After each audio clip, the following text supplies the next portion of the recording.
فيبتدي ينفذها بالتدريج.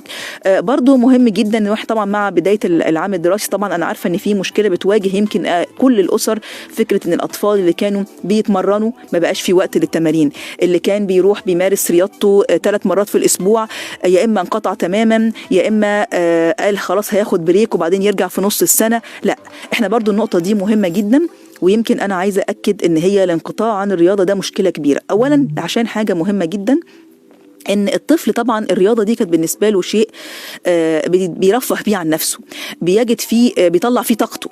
فلما انت تيجي مع دخله الدراسه وتقول له لا مفيش تمارين، خلاص هي الدراسه اليوميه فقط لا غير، بيبتدي هو يحس ان هو اتحرم من الرياضه وان الدراسه دي كانت شيء اجباري عليه. فده للاسف برضو بطريقه غير مباشره ما بيخليهوش يؤدي كويس في الدراسه. لا، احنا هنحترم الدراسه وهنحترم المواعيد الدراسيه، بس ممكن نعمل تعديل. ويمكن دي برضو كباتن كتير في كل الأندية بيبتدوا يعملوا تقليص للساعات، بدل ما كان بياخد ساعتين ياخد ساعة، بدل ما بياخد 3 مرات ممكن ياخد مرتين، ممكن ياخد بحد أقصى مرة. لكن نصيحة، بلاش نوقف التمارين مع دخول العام الدراسي، لأن زي ما بقول لحضراتكم كده من خبرتنا مع حضراتكم مع الأطفال، الطفل بيبقى شايف إن الرياضة دي حاجة جايزة ليه، أنت بتروح تمرنه، هو بيبتدي المدرب بتاعه ينبسط منه، الكابتن بتاعه بيبتدي يعمل معاه نوع من أنواع العلاقة يعني المتبادلة اللي فيها شوية حب وتبادل للتشجيع. فانت كده لما بتوقف له التمارين خالص، بالعكس هو بيفتكر ان كده في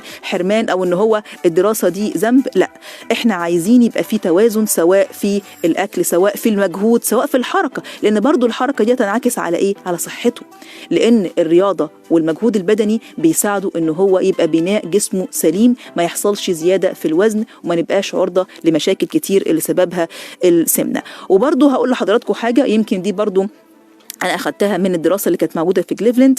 موضوع الرياضة يمكن ده مش منتشر عندنا هنا في العالم العربي كتير، لكن ليه ما نفكرش نعمل زيهم؟